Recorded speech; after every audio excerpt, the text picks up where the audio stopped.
선장, 순종, 명령을 무시한 이 시대의 불법이 성하다. 잠시 게임을 해보자. 게임 제목은 심리학자와 환자 게임이다.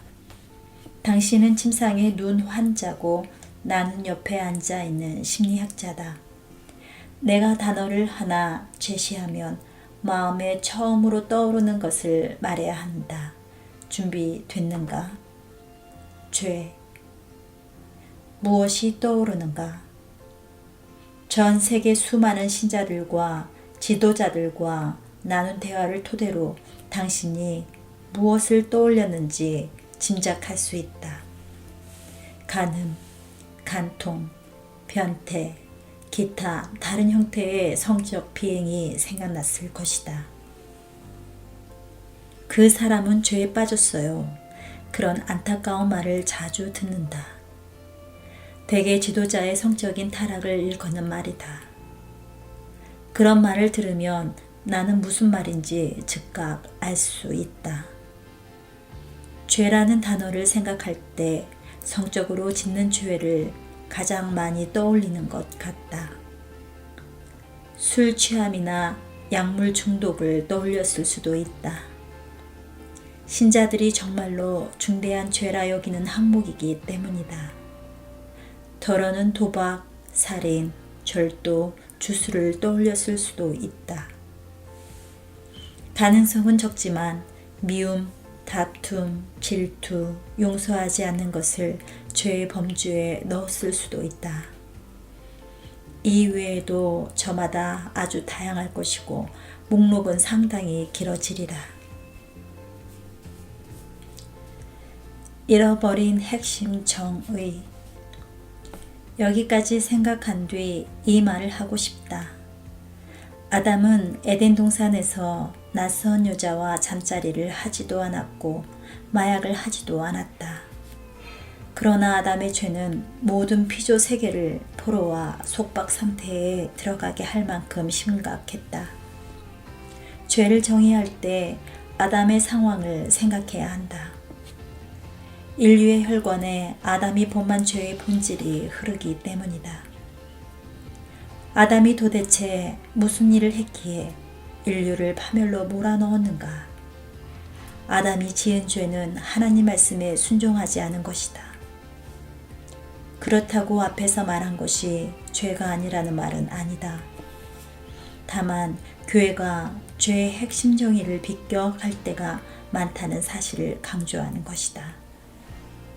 우리는 죄의 진정한 의미를 못 본다.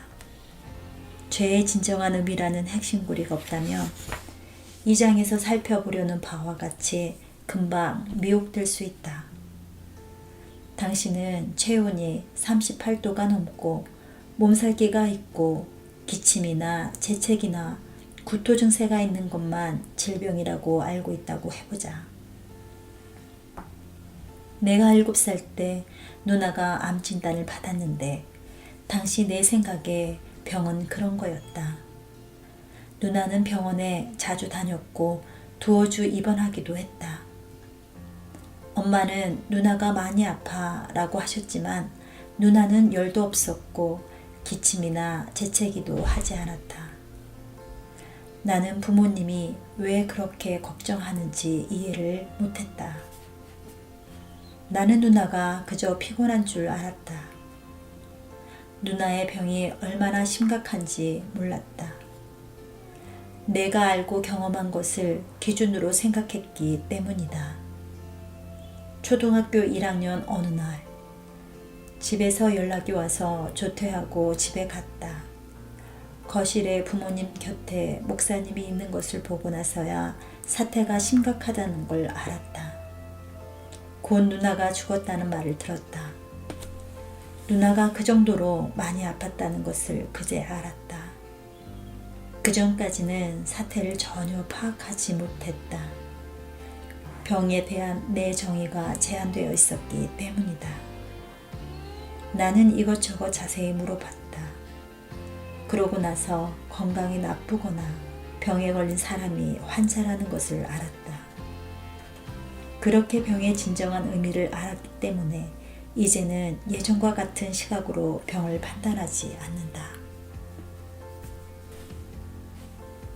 성경이 말하는 죄.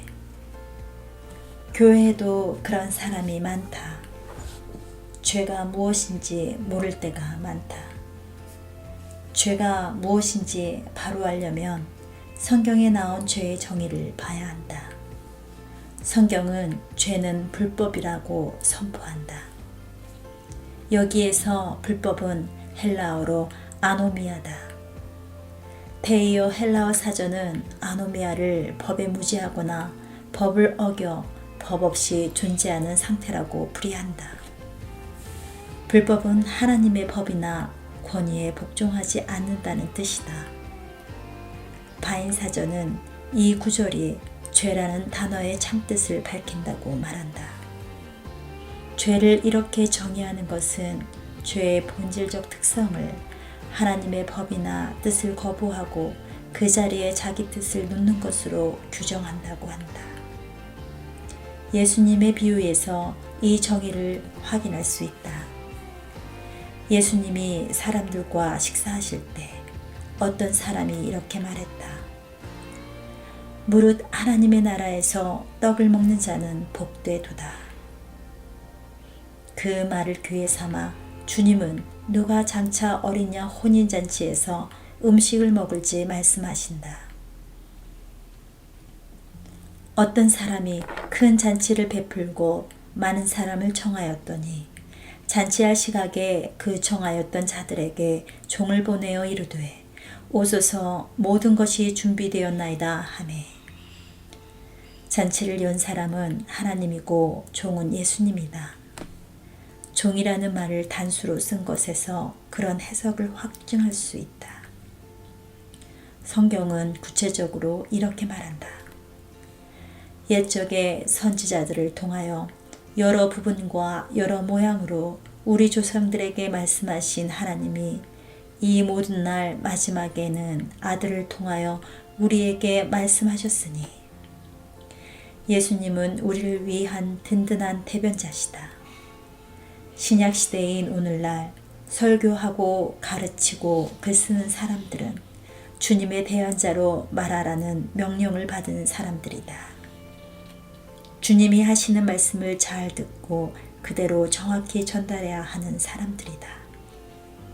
이 비유는 하나님 아버지의 생각을 나타낸다. 오세요. 모든 준비가 끝났습니다. 이것은 이미 초청받은 이들에게 한 말이다. 복음을 전혀 듣지 못한 사람들이 아니라 이미 교회 안에 있는 사람들에게 하신 말씀이다. 그러나 사람들은 초청을 거절할 핑계를 늘어놓는다. 나한테는 좋은 술이 생긴 데다 주말에는 신나는 파티에 가야 해요.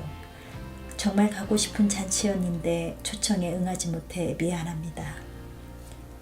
라스베이거스행 여행권이 생겼어요. 글쎄 $5,000나 되는 돈을 카지노에서 내 맘대로 쓸 수 있대요. 초청에 응하지 못해서 미안합니다. 그만 비서와 사랑에 빠졌어요. 이번 주에 같이 하와이로 여행을 가서 리조트에 머물며 한 주를 사랑으로 채울 작정입니다. 아내한테는 아무 말도 하지 마세요. 아내는 내가 출장 가는 걸로 압니다. 하여간 그래서 잔치에 갈 수 없습니다. 그들이 이런 핑계를 대는가? 성경을 읽어보면 그렇지 않다. 한 사람은 이르되 나는 밭을 샀음에 여기서 더 읽기 전에 의문이 생긴다. 밭을 사는 것이 죄인가? 만일 죄라면 우리 중에도 문제 있는 사람이 많다. 토지 구입은 죄가 아니라는 건 누구나 안다. 그가 하는 말을 계속 들어보자. 나는 밭을 샀음에 아무래도 나가 보아야 하겠으니 청컨대 나를 양해하도록 하라. 방금 말한 것처럼 땅을 사는 것은 죄가 아니다. 하지만 소유에 대한 관심이 하나님 말씀에 대한 즉각적 복종보다 앞선다면 그것은 죄의 핵심에 해당하므로 곧 불법이다. 하나님의 권위에 복종하지 않아서다. 그 다음 사람 역시 원정 도박을 가서 돈을 펑펑 쓰려는 게 아니다. 나는 소 5겨리를 샀음에 시험하러 가니 청컨대 나를 양해하도록 하라. 소나 그 외에 필요한 것을 사는 것이 죄인가? 물론 아니다. 그러나 하나님 말씀이나 뜻에 즉시 순종하는 것보다 생업이나 사업을 중요하게 여기면 죄다. 잊지 말라. 아담은 에덴 동산에서 성적으로 문란한 죄를 범한 게 아니다. 그저 하나님의 말씀에 복종하지 않았을 뿐이다. 마지막 사람은 이렇게 말했다. 나는 장가들었으니 그러므로 가지 못하겠노라. 장가가는 것이 죄인가? 물론 아니다. 결혼이 죄라면 우리 대부분도 큰 잘못을 저지른 셈이다. 그러나 배우자를 즐겁게 해주려는 욕망을 하나님 뜻에 복종하는 것보다 중요하게 여기면 죄다. 다시 말하지만 에덴 동산을 잊어서는 안 된다. 하와는 미혹당했지만 아담은 이야기가 다르다. 아담은 꾀임을 받지 않았다.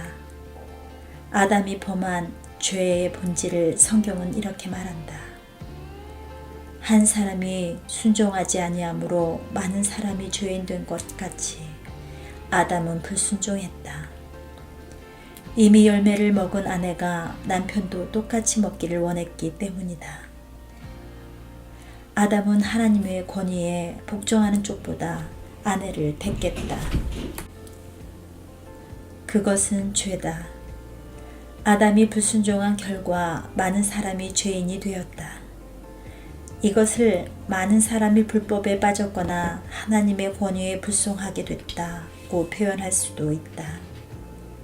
이것이 진정한 죄다. 이 비유에서 예수님은 그 남자가 하나님 말씀에 순종하지 않고 아내를 택한 것을 지적하셨다. 아주 정중한 태도로 사양했지만 초청하시는 하나님의 음성과 권위에 복종하지 않은 사람들을 가리켜 예수님이 하신 말씀을 들어보라. 내가 너희에게 말하노니 전에 청하였던 그 사람들은 하나도 내 잔치를 맛보지 못하리라 하였다 하시니라. 얼마나 무서운 말씀인가. 그 사람들은 이전에 영광스럽게 초대받은 그 혼인잔치에서 앞으로는 음식을 먹을 수 없다. 어린 양의 혼인잔치에 들어갈 수 없다. 성적 부도덕이나 마약이나 폭음 때문이 아니다. 하나님 말씀에 순종하지 않았기 때문이다. 왜 이 사실에 놀랄 수밖에 없는가? 인류가 심판이라는 최대 결말을 맞은 것도 잘 생각해보면 아담이 순종하지 않았기 때문 아닌가?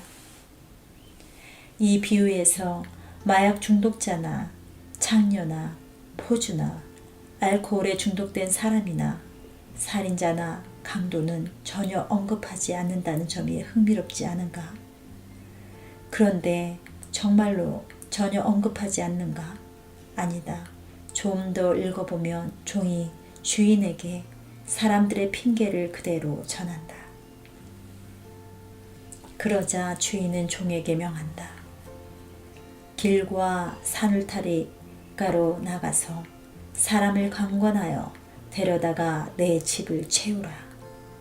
길과 산울타리가의 사람들은 창녀, 포주, 강도, 폭력배, 살인자, 알코올 의존자 등을 상징하는 말이다. 그런 사람들도 비유에 등장한다. 그것도 잔치에 초대되는 사람들로 말이다. 이 마지막 때에 그런 사람들 다수가 자기 삶에 남은 건 공허함과 슬픔뿐이라는 것을 깨닫고 가시체를 뒷발질하기에 질릴 거라는 사실을 주님은 아신다.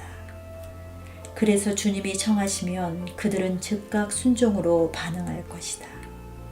하지만 이미 청함받았던 사람들, 즉 교회에 다니며 자기가 경건할 줄 알았지만 실은 편할 때만 혹은 자기 스케줄이나 목표나 즐거움을 방해하지 않을 때만 하나님께 순종하는 사람들은 결국 아담이 그랬듯이 하나님의 영광의 임재에서 쫓겨날 것이다.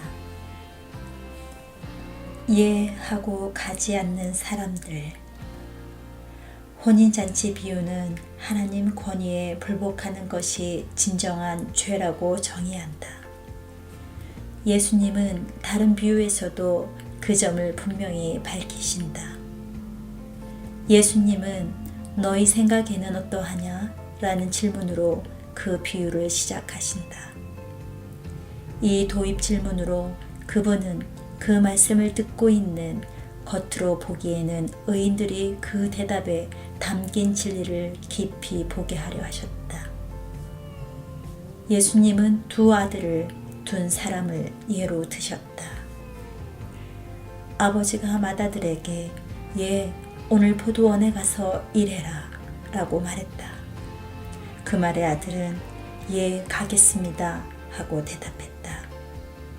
대답만 들으면 착한 아들 같다. 물론 이 아들은 아버지를 존중하는 마음으로 그렇게 말했지만 예수님은 그가 가지 아니했다고 말씀하신다. 아버지는 둘째 아들에게도 똑같이 말했다. 아들은 싫습니다 하고 대답했지만 그렇게 말한 것을 나중에 뉘우친다. 그러고는 하던 일을 그만두고 포도원에 가서 일했다.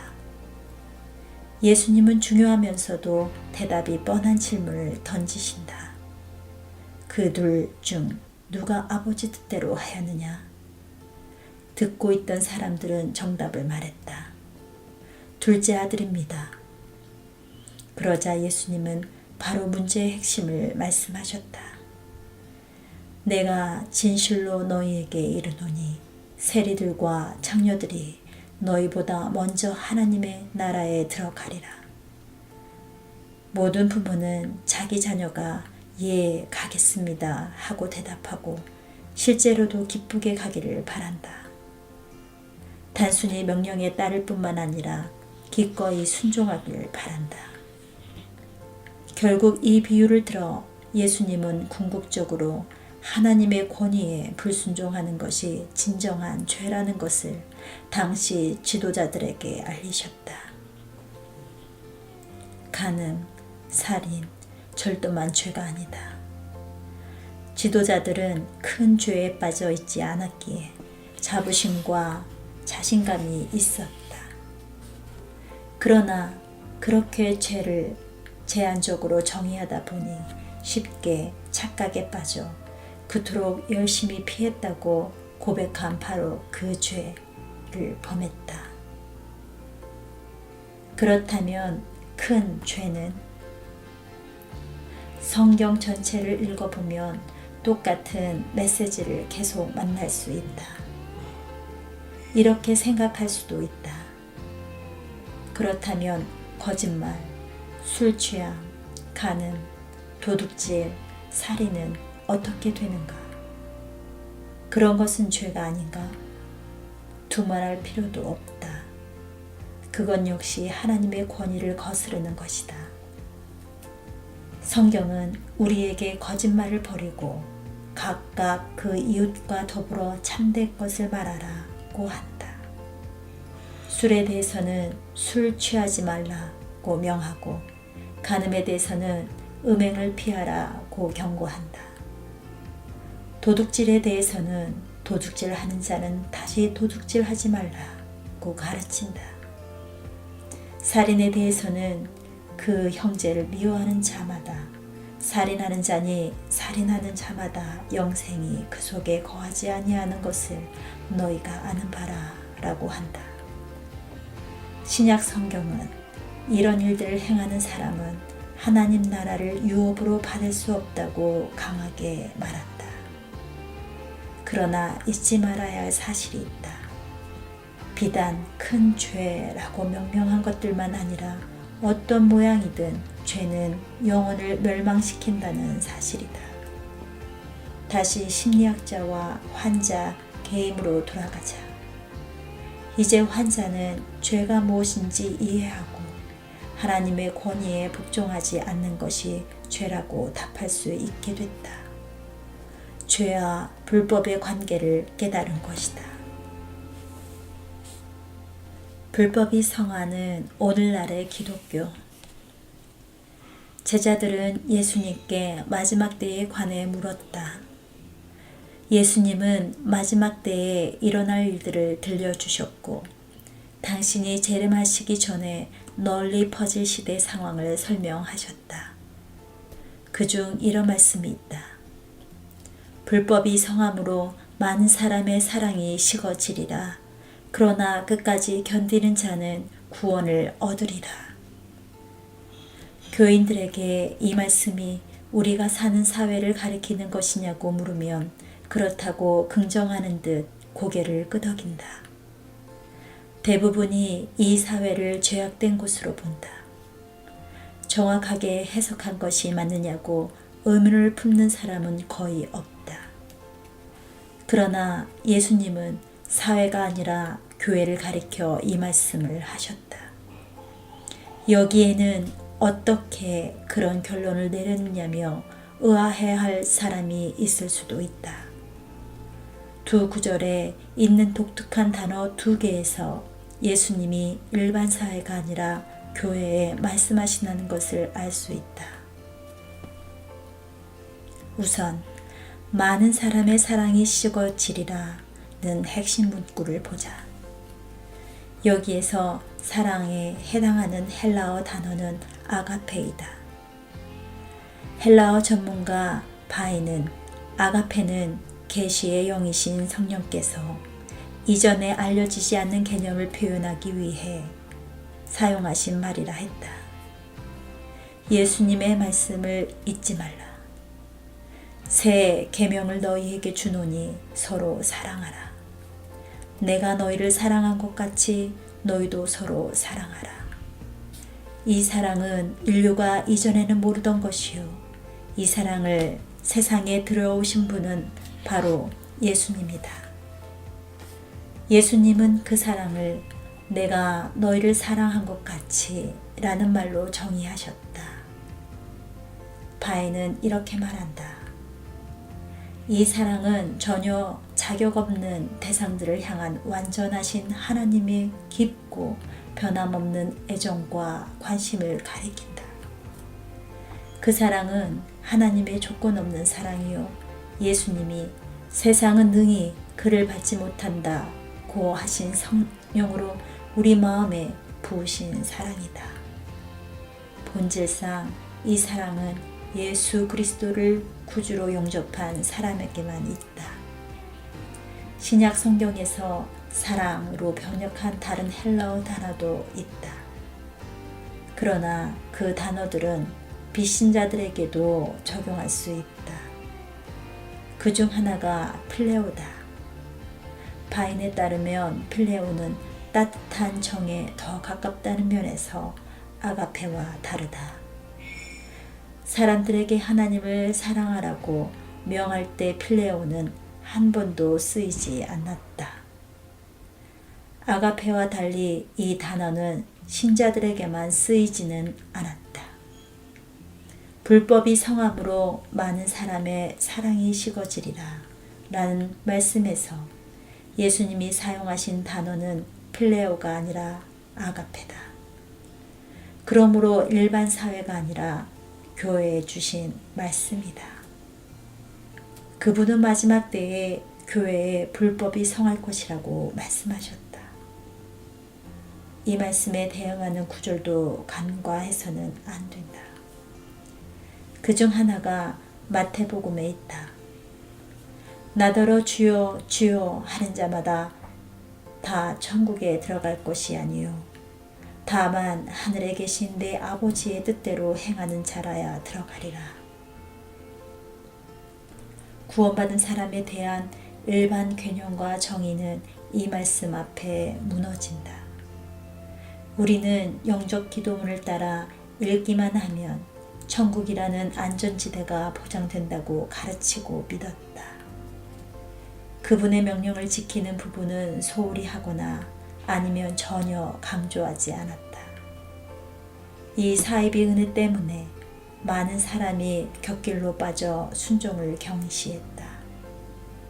예수님은 하나님의 뜻을 고백할 뿐 아니라 행하는 사람, 즉 하나님의 명령을 지키는 사람만 천국에 있을 것이라고 말씀하셨다.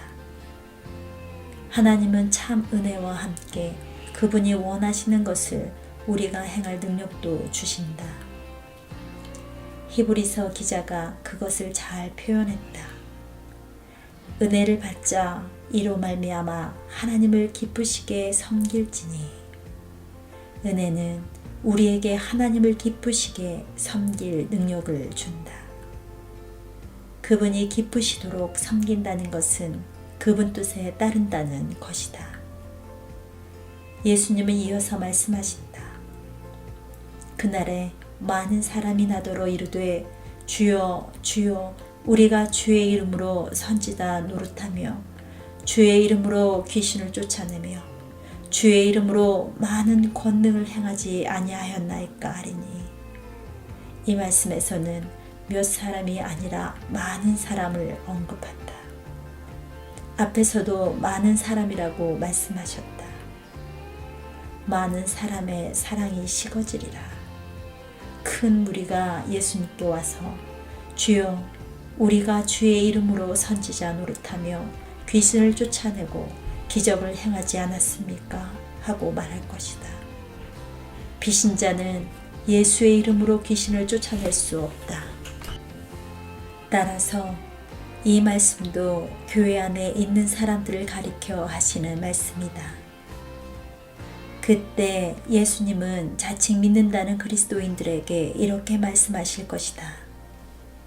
불법을 행하는 자들아, 내게서 떠나가라. 그들이 행한 것이 무엇인지 잘 보라. 불법이다. 그들은 혼인잔치 비유에 나오는 사람들과 비슷한 방식으로 살았다. 자기 일정과 즐거움과 계획을 주님 명령보다 앞세우는 습관에 젖었다. 오늘날에는 정상적이거나 당연하게 여기는 행동이다. 예수님을 주인으로 모시고 복종하겠다던 고백대로 살지 않은 것이다. 그들은 자기 계획과 맞는 부분에만 순종한다. 그러면서도 자기들이 불법을 행했다는 걸 모른다. 안타깝게도 바로 이것이 오늘날 수많은 신자들의 현 주소다. 이 말씀이 예수님이 교회를 두고 하신 말씀임을 알게 하는 또 다른 구절은 이것이다. 그러나 끝까지 견디는 자는 구원을 얻으리라. 경주를 끝까지 기다리려면 일단 시작을 했어야 한다. 비신자는 그리스도인으로서 아직 경주를 시작하지도 않은 사람이다. 끝날을 생각하라. 말세의 분위기를 가장 잘 나타내는 말은 미혹이다. 마지막 때를 사는 사람들을 향한 예수님과 사도들의 말에는 미혹에 대한 경고가 거듭 나온다. 죄의 핵심 정의를 잘못 알고 있기 때문에 그러한 미혹이 팽배하다. 이것은 아픈 누나를 바라보던 내 사고의 틀과 그리 다를 바 없다. 누나가 죽은 걸 알고서 그제야 나는 충격을 받았다. 누나가 정말 아프다는 사실을 한 번도 인정하지 않았기 때문이다. 1980년대 말에 내가 체험한 것도 그러한 미혹과 상관이 있다. 기도하는 중에 무서운 환상을 보았다. 그 환상은 내 삶과 사역을 송두리째 뒤바꿔 놓았다. 나는 큰 무리를 보았다. 한 번도 본 적 없는 거대한 무리가 천국문 앞에서 입성을 기다리고 있었다.